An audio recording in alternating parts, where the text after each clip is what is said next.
ونستعينه ونستغفره ونؤمن به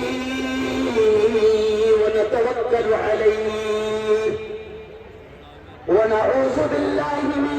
شرور أنفسنا ومن سيئات أعمالنا من يهده الله فلا مضل له ومن يضلله فلا هادي له ونشهد أن لا إله إلا الله وحده لا شريك له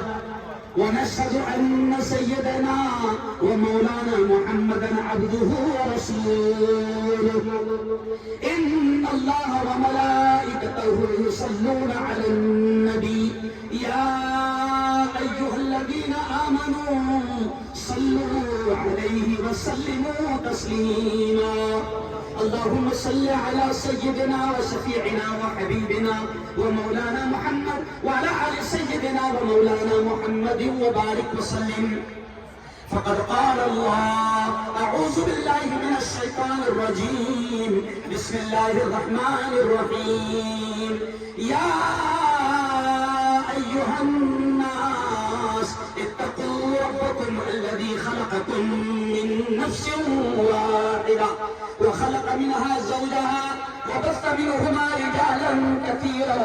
ونساء واتقوا الله الذي تساءلون به والأرحام إن الله كان عليكم رقيبا وقال تعالى يا أيها الذين آمنوا اتقوا الله حق تقاته ولا تموتن إلا وأنتم مسلمون وقال تعالى يا أيها الذين آمنوا اتقوا الله وقولوا قولا سديدا يصلح لكم أعمالكم ويغفر لكم ذنوبكم ومن يطع الله ورسوله فقد فاز فوزا عظيما وقال رسول الله صلى الله عليه وسلم يا معشر الشباب من استطاع منكم الباءة فليتزوج فإنه أغض للبصر وأحسن للفرج أو كما قال عليه الصلاة والتسليم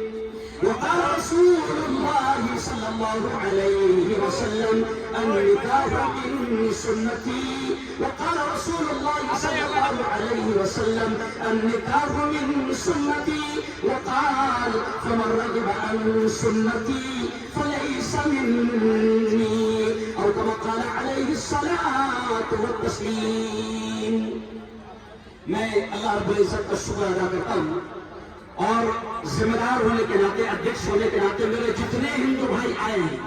जितने लीडर आए हैं